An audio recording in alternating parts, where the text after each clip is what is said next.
Last month,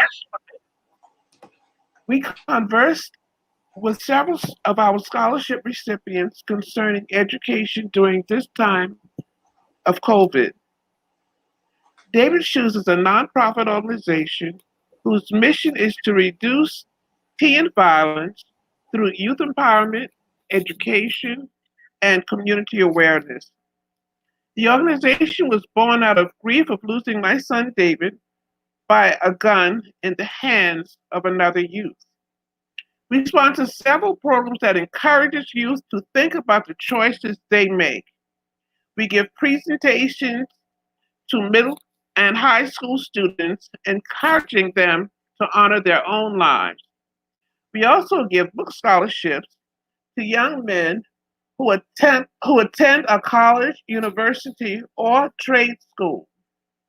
These young men are from communities where gun violence occurs too often. Our scholarship program calls for the recipients to be paired with a mentor. This year, we have been reviewing and restructuring our mentoring program to make it most effective. Tonight, our conversation is about the importance of mentoring. Our host is Deborah Lashley, who has an extensive background in mentoring. She is also a member of our board of directors. If you are interested in becoming a mentor for our young men, at the end of the program, please email us at indavidshoes@gmail.com. I'll go to the website and send us an email. I now present to you Deborah Lashley. Good evening and welcome to our discussion. As Miss Elaine has said, my name is Deborah Lashley. I am a former prosecutor from Brooklyn, and I was the head of the juvenile unit. And during that time, I was able to help create and implement two mentoring programs for court-involved youth. I've also been involved in other mentoring programs, one through the Children's Aid Society, and most recently, since I'm originally from New York, in New Jersey, I was a mentor at the FedCap program school. Most of us have used the word mentor or mentoring, but very few of us know the origins of it. Mentor comes from a man's name. Back in ancient Greece, Odysseus was on his way to the Trojan War, and he had a young son, and he knew he was going to be away for years, and he wanted to make sure that his son grew up with the right guidance and the right oversight. So he asked his friend to look after his son, and his friend's name was Mentor, and that's where we get the term mentor from. So I'm going to introduce the other guests that we have, and I will ask them each to introduce themselves. First, we have Reverend Alfonso Platt. Good evening. Yes, my name is Reverend Alphonsus Platt. I have an extensive background in education. I'm a retired educator as of 2015. I taught in the school district of Hillside, where I also was an administrator. I had a career for 33 years as a teacher, supervisor, vice principal, and principal. I currently pastor the Near Fellowship Baptist Church in West Orange, New Jersey, where I have been bivocational when I was an educator, but now pastoring full-time. And I just celebrated my 17th year of pastorate. As a mentor, I've been working with David Shoes, and we'll talk about that later. But I created mentoring programs while I was an educator at the elementary level and the middle school level while I was in Hillside. And we have Dr. Antoine Gales. Will you please introduce yourself? Hello, everyone. Thank you very much. And my name is Dr. Antoine Gales. And like Reverend Platt, I am a career educator with extensive experience in mentoring and developing mentoring programs And having spent the majority of my life either being mentored or mentoring young men, I am honored to be a part of this experience to share what the importance of mentoring is for young men, particularly young men of color, trying to navigate the everyday ins and outs of society. Thank you. And finally, we have Michael Abdul-Kawi. Would you introduce yourself? Good evening. I'm Michael Abdul-Kawi, graduate of Temple University, where I was got my degree at the School of Communications and Theater over there. And for the past 16 years, I've been working in marketing and advertising on the creative side as a copywriter. For 2 years, I served as the chair of the mentoring committee for David Shoes, and I'm very excited to be here for this discussion. Thank you. I wanted to start off by asking a question. Dr. Gales had said that not only has he implemented mentoring programs and has been a mentor, but that he's also been mentored. So I just wanted to talk about experiences that the three of you have had as being a mentee, not being a mentor, but being a mentee, and what you believe it meant to you. Who would like to start? Well, if the gentlemen don't mind, I'll take a quick stab at it. Being a mentee was a tremendous benefit for me. Growing up in urban Washington, D.C., in a disaffected home, navigating the ins and outs of D.C. was very difficult. Having positive male role models was also very difficult to find. And I was fortunate that throughout my educational experience, I was able to associate with individuals who would pass on words of wisdom, give me some points of guidance, and were pretty influential in helping direct and shape the path that I would take. Even though I really didn't know where I would end up, I still had individuals at critical stages of my life who were able to give me some pretty good guidance and direction. And that helped keep me on the right path. I quickly learned that if someone tells you that the stove is hot and you've established a rapport and a level of trust, then you should believe that the stove is hot. And that's the most important thing, this idea of relationship and trust, because that's what a strong mentor-mentee relationship is built on. So I was very fortunate to have that throughout the early years of my growing up. When you say the early years, what ages are we talking about? So I would say starting at about 5th grade, and that's where my siblings and we began to see our stepfather missing from the home because he was in and out of prison. And eventually, by the time I was 16, 17, his last stint in prison, he didn't come home. So he ended up starting a new family in another part of the city. So starting at around 5th grade, and then in middle school and in high school, it seemed that it was meant to be that during critical stages of my development throughout elementary, middle, and high school, I would find key people who, for whatever reason, took an interest in seeing this poor soul not go astray, and just help guiding me through some very tough terrain. So Michael, thank you. Michael, have you had experiences with mentoring as a mentee? Absolutely. And the thing I didn't realize at the time was I was a mentee. They've always seemed to happen organically.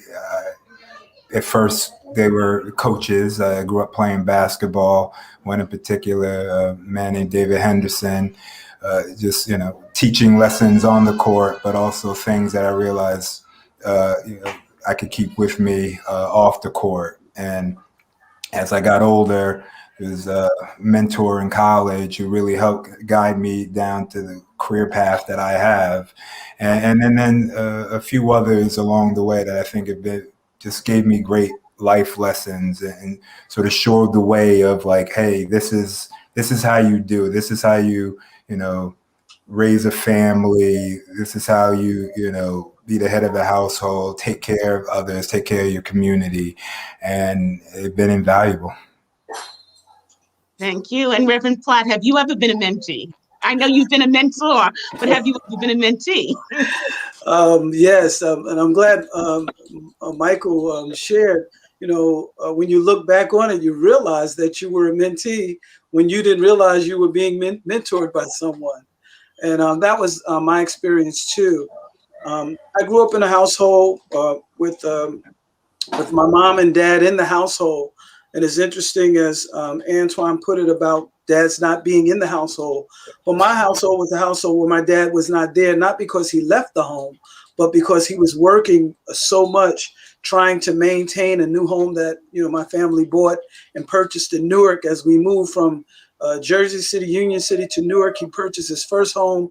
And so he and my mom were working all the time. So I found my mentors through sports. I played various sports. I played basketball. I bowled. I played football. And I was a musician. So at an early age, developing sports and music, in each setting, I always found someone who took, I think I was just blessed, who took a liking to me and caring for me and helping me to utilize my ability as an athlete, my ability as a musician to be able to move forward. In the bowling alley, I had mentors that encouraged me with my gift and allowed me to travel as around the same age, Antoine was talking about, the 5th and 6th grade, beginning to travel around the country as a bowler, as a musician, being a drummer, and playing in different churches. I found older musicians who kind of took me under their wing, and I actually became a young musician and recording. And then I worked for a guy by the name of Carl Zentmeyer, who owned one of the thriving music businesses, Rondo Musics, and he nurtured me in all of the ins and outs of music. And then as I went into education, I had a great mentor when I first started at Hillside by the name of Stan Rubin, and he taught me all of the groundwork that actually set the stage for me to become the longtime educator that I became. Most people think of mentoring relationships with young children, but I think each of you have brought out that you can have a mentor at different stages in your life, that mentoring is not just for young kids. Yes. Is that something that you would all agree on? Yes, I agree. Absolutely. Yeah, absolutely. So, there are many people, and I think you've kind of brought this out when you talk about some of the people who you considered your mentors. Some people say, I think mentoring is good, but what do I have to offer a mentee? Who am I? So what do you think makes a good mentor? Or who would be a good mentor? I would say anyone who has a passion for sharing their own gifts. And I say that because we all have experiences that determine and define who we are that other folks might not have. And I say that because one of the interesting gifts of my mentorships was the gift of the performing arts. And so one of my mentors was into the performing arts, and being a kid from the inner city, I had never heard classical music. I'd never been to an opera. I'd never been to the theater. And growing up in DC, that is a rich theater district. And so an individual who has gifts to share, who has a passion for helping young minds grow and learn and develop and experience things that they wouldn't normally experience in a safe, nurturing environment, I think that individual will be a great mentor. So do you have to, because I know you mentioned being exposed to theater, and at least in this area, that usually comes with a certain amount of spending money. So being a good mentor, does that mean you have to spend money on your mentee? Absolutely not. And when I established mentoring programs and we did training, that was one of the training pieces, that mentoring doesn't require spending money. One of the most valuable assets that we have is time. And many individuals, whether you are a young child, an adolescent, or even an adult, values the benefit of time and conversation and connecting in ways that you might not normally be able to do with a parent or a sibling. You know, when I was working in my mentoring program, one of the things that we found is that some of the mentees who were a little resistant to mentoring, when they found out that their mentor was not being paid to spend time with them, it made all the difference in the engagement that they had with the mentor. They really appreciated the mentor because they felt that here was a stranger who was willing to give of their time and be interested in what they were doing. So I agree with you that that's the best gift you can give to a mentee. So what other characteristics would you say a mentor should have? Well, I believe that a mentor should be ready and willing to sacrifice time. And I think that plays a major factor in why people become mentors or do not, because people use time as an excuse. Well, time is a sacrifice. And as Dr. Gales mentioned, when you make that sacrifice of time, he talked about the involvement, of the mentor. Sacrificing your time is very important, and it doesn't have to do with you spending anything, but saying, I'm going to put aside this time, I'm going to block this off and make sure I devote my, undivided attention to this particular area and work with this person to ensure that they can get all of the things that they get. And a lot of times, people, because of their work schedules and things that are going on, they say, well, I can't do it. Well, nobody really has the time. You have to make the time if you really have a passion to want to make it work. So you talk about what you give the mentee, but in your experiences as a mentor, what do you get out of it? Is there something that you learn or grow from being a mentor? I think there's a lot you learn, and every experience, every encounter is different, right? On paper, you could look at someone like me who was raised in the suburbs, educated. You would think that I have a grasp on everything, but it's not. There's things that I don't know, and I'm constantly trying to learn about people, about areas, about communities, and I think you every encounter you have to take as a learning experience. You have to take it as a two-way street. This isn't some self-righteous venture you're going into where you're bestowing knowledge onto someone and sending them on their way. I think as much as you're willing to give, you have to be ready to receive, and through that you'll learn more than your fair share from the mentee relationship. Right now, go ahead. I'm sorry, if I can just add to that, when I think about the mentor-mentee relationships that I've had, one of the things that has brought me tremendous joy is seeing my mentee have his aha moment. And oftentimes you might not see that in the course of 3 months, 6 months, but over the course of time, you will begin to see your mentee have some aha moments based on the interactions that you've had, where they might be thinking about decisions a little longer. They might be looking at different points of view. They might be willing to take some risks that they might not have been willing to take before, or experience something new where they just wanted to stay within their own comfort zone.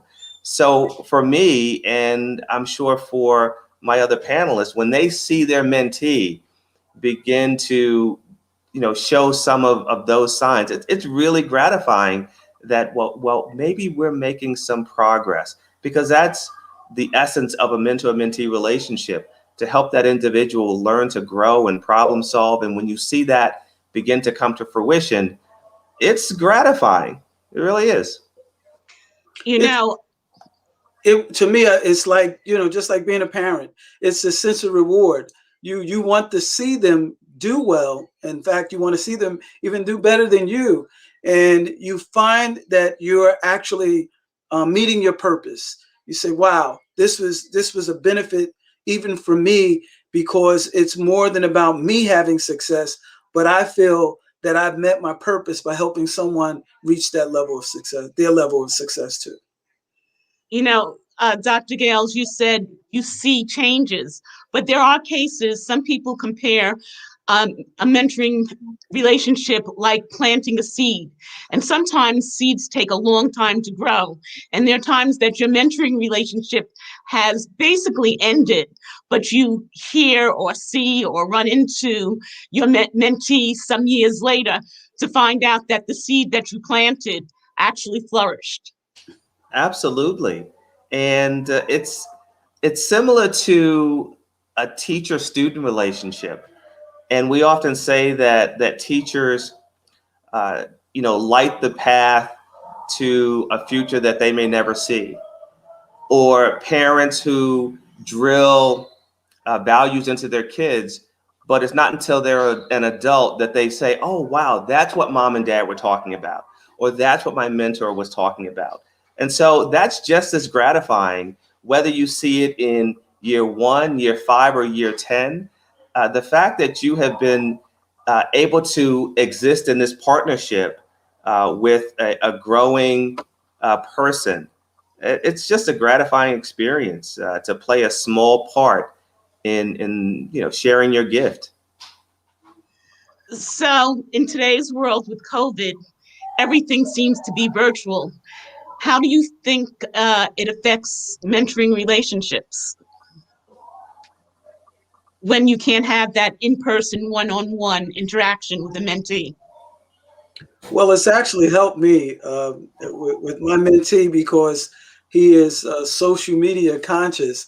He's helped me to learn a little bit more about utilizing, some of the things that I'm just learning myself, the text messaging and the Facebook and the Instagram and things of that nature. So you can find yourself learning something along the way while you are, yet in the phase of mentoring someone. And so for me, it's been helpful from that aspect. And I guess it's also helpful to your mentee because he feels like he's able to teach you something. Yes. So it empowers him in that way. Yes. I mean, I've definitely found find it challenging. But the lesson I take away from that is I try to be more deliberate about things. Carving out that time. Everybody talked about time earlier. Carving out that time to make sure you're reaching out. As me being a mentee, reaching out to mentors, letting them know what's going on, or giving them progress and updates. And as a mentor myself, trying to keep those connections. And I hear a lot, connecting it to COVID. I hear a lot of talk about, oh, when this is over, and I've tried to get out that habit again. Back to the word deliberate, being very deliberate about taking care of it now, not putting it off. Who knows what 6 months is going to be or a year is going to be from now. I can't guarantee that, but I know I can make that call today. I can reach out today, ask, is there anything you need? I can provide that update to somebody that hasn't heard from me in a while. So that's the lesson I try to pull away from the challenge this past year or so. So let me ask you this. Has any of you had a particular experience as either a mentor or mentee that particularly touched you, that really stands out in your mind, that you'd like to share with us?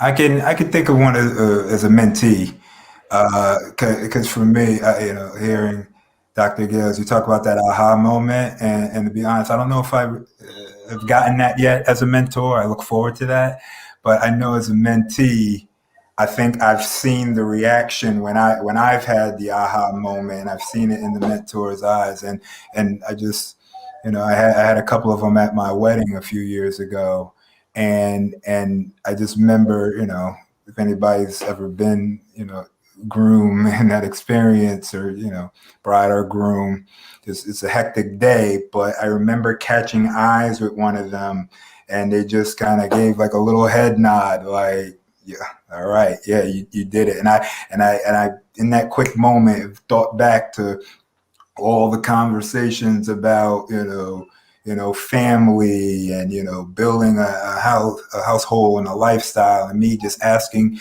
questions, things that I thought were important, like mortgages. I didn't just understand that at a young age, and so to see that for me was a special moment. Just like, it sounds so simple, just catching eyes with the mentor from across the room, but it filled me with pride, and thinking about how long the relationship has been for the last 20 years with that person.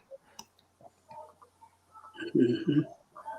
So one of the things that I have run into when we've made a mentor-mentee match was that a mentor gets a little discouraged because they're all excited about being a mentor, and they meet their mentee, and their mentee doesn't share with them, is kind of quiet, kind of reserved, and they don't know what to do. What would you say to a mentor whose mentee does not fully run into it and embrace them completely, kind of reserved at the beginning? What would you say to them? Well, I would say that this is a new experience, and you have to understand this concept called the speed of trust. And we say that we want our relationships to be consistent. You might be interacting with an individual who has had inconsistent relationships and maybe a little hesitant. I want to see how this goes. And when I used to do mentor training, we would share with mentors that oftentimes mentees would intentionally do things to see if they would push you away, just to see what your fortitude was, and whether you were really committed to this. So we try to instill the sense of patience, persistence, perseverance, and work to build this level of trust. And once you have established that level of trust, the relationship will usually blossom, but it will require patience. And I think you also find the same thing at the end of the relationship. For instance, if you have a timed mentor, so let's say you mentor somebody for a year, the commitment is for a year. Sometimes you find at the end of the year, the mentee stops showing up one time for the opposite reason, because they don't want to let go, and they don't know how to kind of end that part of the relationship. But a true mentee relationship lasts forever. It may not be as frequent or as regular, but it will last. And from time to time, people hear from their mentees. They'll drop them the line, make a telephone call, run into them on the street, and they're very happy to see them. But that letting go sometimes is also hard for mentees. Would Well, you agree? I would say it's hard for mentors too sometimes, because sometimes the mentee leaves, and you're waiting to continue that connection, but yet they've moved on and they're busy with what they're doing. And you don't want to, try to seem like you're still going to mentor them forever, but you kind of feel like, hey, I just want to get that call. I just want to hear, how they're doing. So it kind of works both ways too. That is true. So are there things that a person who wants to be a mentor, are there things that they should do to prepare themselves to be a good mentor?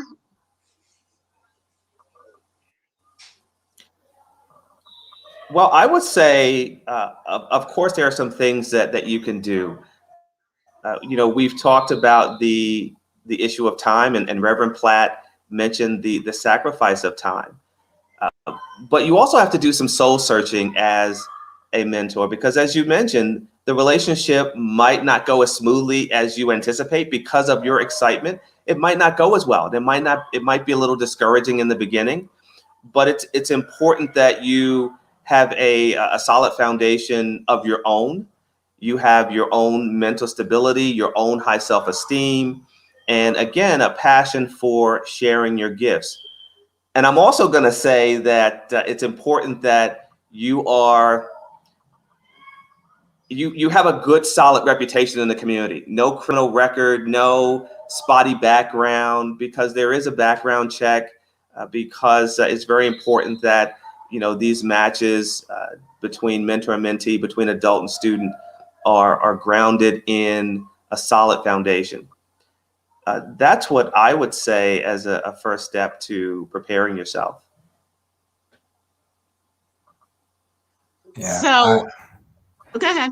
I would just, I would add the transparency, like Dr. Gale said, that knowing yourself, I think is the most important. How can you give if you don't, know what you're giving?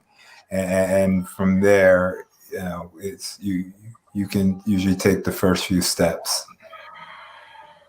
And it is important to understand that you're not the parent and you're not really the friend. And to really understand what the differences between those roles are, what the mentor is and what the mentor isn't. That's also important. Like they're not an ATM. Correct. They're not a disciplinarian. Correct. And although they're a friend, they're an adult friend. So when your mentee says something that is basically inappropriate or not the values that you want them to adopt, you don't go along with them because you're not their friend, but you're not their disciplinarian. So it's kind of a strange way of having to deal with that. Yes. You have to be willing to listen too. A lot of times we can over mentor and not listen to what they're passionate about. And that's why I think listening becomes a very good skill, where if you utilize it properly, it can happen. It can actually help you in your mentoring. That's very true, because depending on the age of your mentee, Mm-hmm. some mentees never get listened to. Yeah. They only get talked Mm-hmm. or talked at. Right. So listening can be a very valuable skill, and not making any preconceived notions. Yes. I think that's very important, because a lot of times some mentees shy away because people in their lives have been so opinionated about what they should do and who they should be, rather than listening to what their passions are. And I think the mentor's job is to help cultivate that and kind of shape it in a safe way so that they can kind of reach their goal, especially if you want to make sure it's something positive, obviously, but at least listen enough so that, okay, now I heard what he said or what she said, so I can kind of, modify that for them and help them to be able to realize some of their goals. And it's also to inspire them. Yes. Because so often young people don't have people who are their cheerleaders that encourage them, who tell them that they can do. A lot of times we tell young people that what they can't do. Right. Exactly. One of the most amazing mentoring stories along that line is the mentor I had in the 5th grade. And it was an interesting interaction, because this was on a particular day that my siblings and we didn't go to school. We actually went to the prison to see my stepfather. Now, when I was growing up, we were always told that you don't talk about your family business outside of the home. Right. And so I didn't even share it with my mentor. But as fate would have it, my mentor was also visiting someone in the prison that day and saw me. Wow. And it was both a sense of embarrassment, but also relief. And my mentor later said to me that just because you live in it doesn't mean you have to be of it. Mhm. And you talk about something that is so powerful that has really guided my life since that point and kind of shapes how I interact with young people that I am a mentor for who may be struggling with whatever issue. And so there's so many nuggets that you can take out of that just one story alone that can speak to the impact of a mentor who's not a parent, who's not a disciplinarian, but just a partner who is there to help guide you and expose you to things that you would not otherwise may have not been exposed to. Someone Sometimes who even just taking, understands, hmm? or someone who just understands. Yeah, yeah. Yeah, yes. Mhm. You know, and its exposure could be just going out of their neighborhood, because I'm originally from New York. And one of the things that I found that there are young people who don't venture out of their neighborhood. Even if they live in Brooklyn, they will only stay in one part of Brooklyn. And just sometimes taking them to another part of Brooklyn or taking them to Manhattan is a big experience for them. Mhm.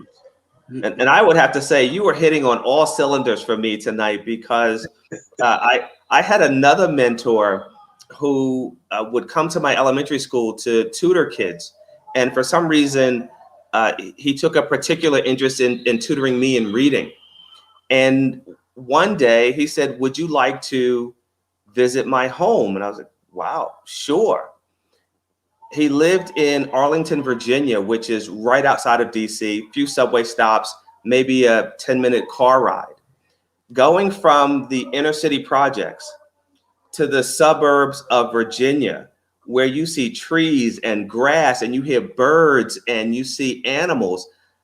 I never knew that kind of life existed because I had never really ventured outside of the projects I lived in. And so the first time I went to that home, the home seemed huge. I said, I want to live like this. How can I live like this? So I want to stick to this person and learn as much as I can because I want to live in a nice home like this. So you're absolutely right. Just the experiential learning piece can have a tremendous impact on a young person's life. So, do you think that mentors should be judgmental?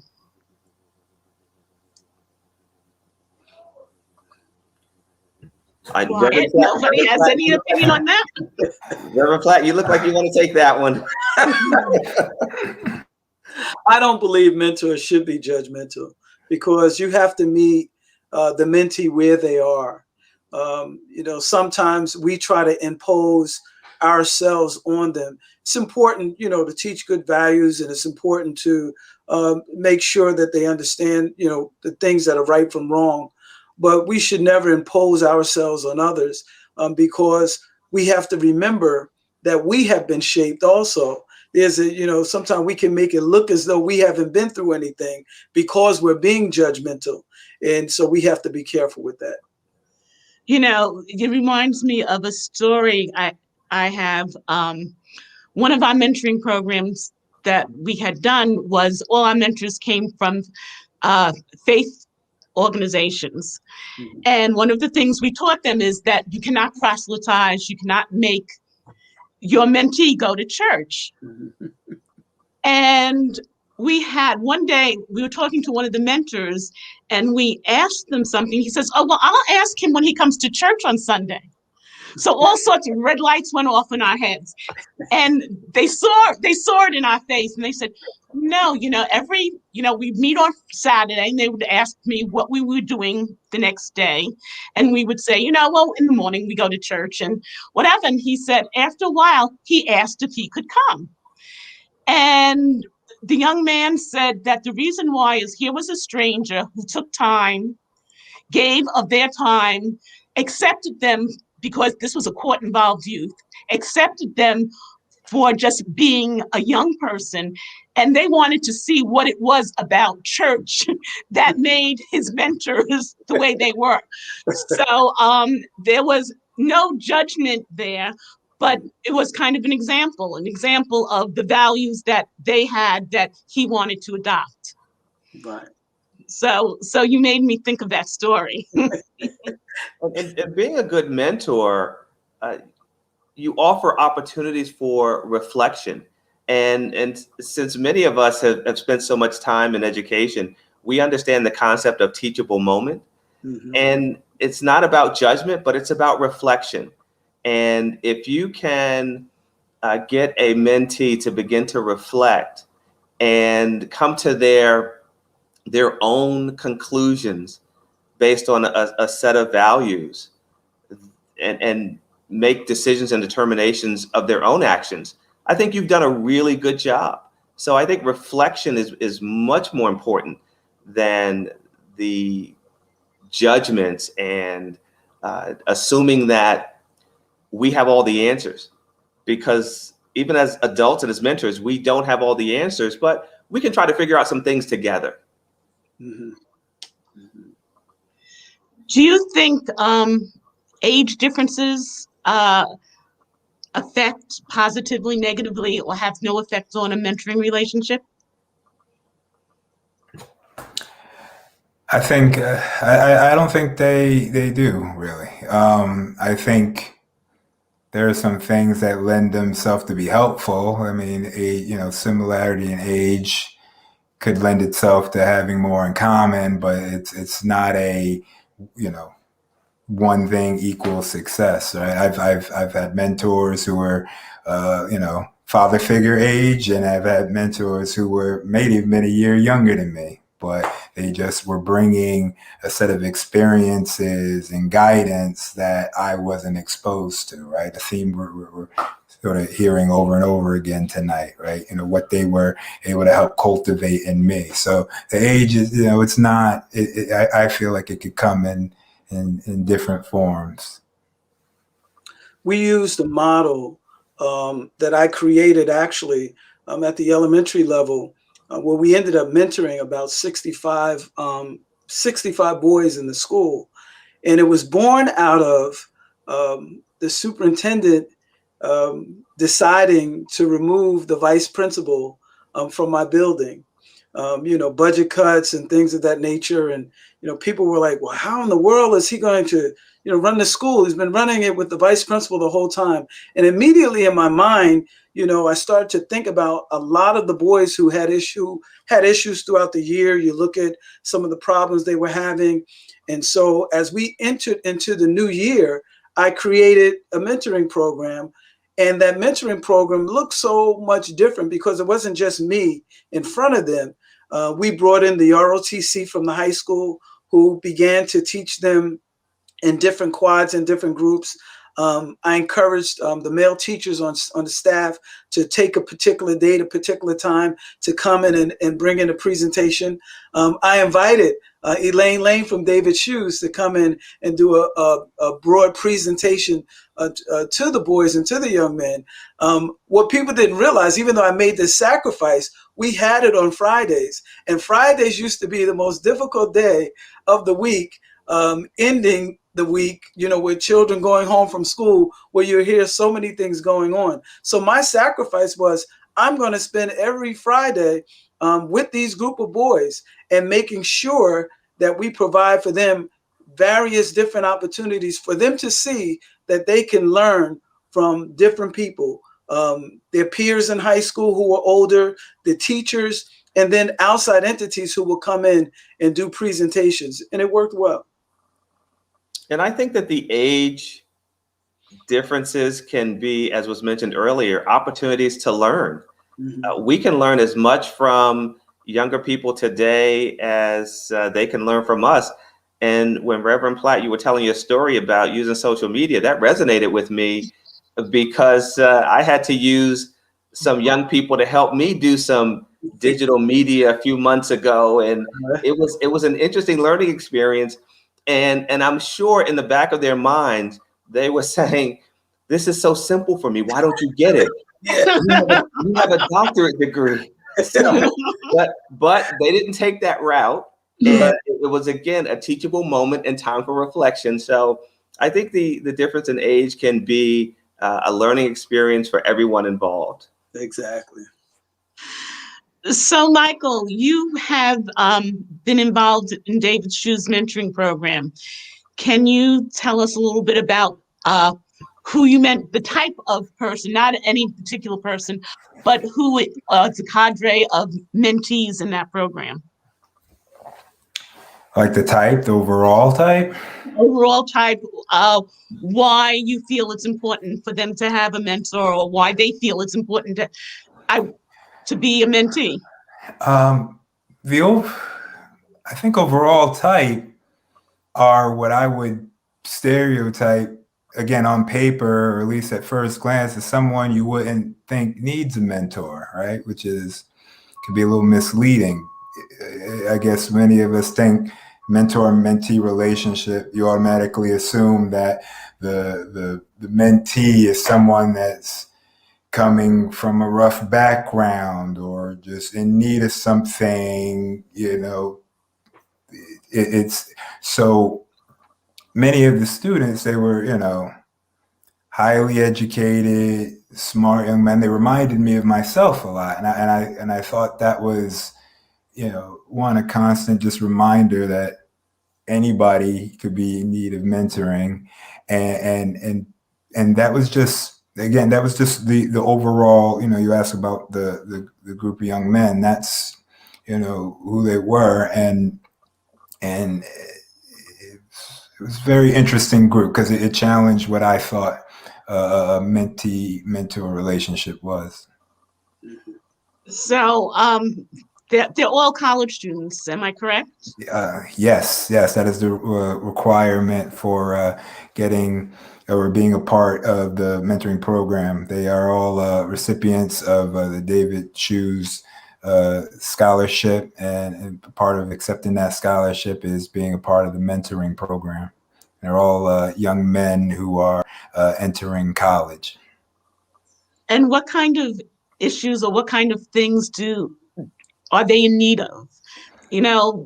Like you say, young people who successfully go through high school and get into college, we think that they have it all together. But I know as a college student, I didn't have it all together. That there were things that I needed. It's not always, from what I've discovered, it's not always the obvious, right? I think, a lot of them, I think, or the reoccurring thing I think is that I found is a lot of them just need the acceptance to discover and make, small mistakes along the way.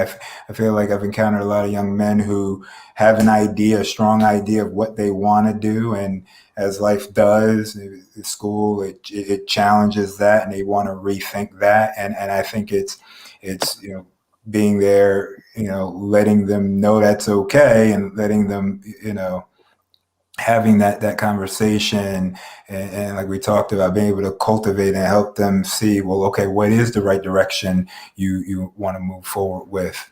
Yeah. And these are, I look at these as all good problems to have, right? They're actively trying to figure out what to do with themselves. They're not complacent. They're usually highly motivated young men. So, so the young men that we have, do they ever do things together as a group? So yes, right? Not as much as we'd like, but we do have on our calendar throughout the year dinners and workshops. It seems like so long ago now, obviously with everything going on in the world, but there's usually a quarterly dinner where we get together. There's a workshop that takes place on the earlier side of the summer. And then every year there is the annual David Shu's luncheon. And that's always a celebratory time. I like to consider that as the new year for the organization, because you get those young men who are receiving their scholarships. It's probably the first time we're getting them all together. When I say first time in a year, we're getting them all together in one place. Usually their family and other people who are there to support them are in attendance. So it's just really a nice, remarkable time of the year. So would any of the three of you encourage somebody to become a mentor? Of course. Definitely. Absolutely. I think it's important, that we get as many mentors as possible, because you're able to meet the needs that come across of the various students that come your way. I had one mentee who went to USC and another mentee who went to the College of New Jersey. And ironically, they had some of the same challenges, being first year college students, and one on the West Coast and one on the East Coast, that I was, able to help them with. And so I think it's important, for those people who are considering and contemplating to become a mentor, because you never know how you can affect someone's life and how much you would enjoy having been a part of somebody obtaining their success and meeting their goals. Yes, agreed. So this has been very enlightening. I'm sure that many people learned more about the value of being a mentor, or the value of mentorship. And I hope that we have some people who are interested in becoming mentors with us, with David's Shoes. At the bottom of the screen is the website, or you could email us at, I believe it's davidsshoes at gmail.org. And I want to thank the three of you for being here and for sharing your experiences and your perspective on mentoring. And I hope to see everybody soon on another live David Shoes. Thank you for having me. Thank you very much. It was my pleasure. Thank you. Thank you.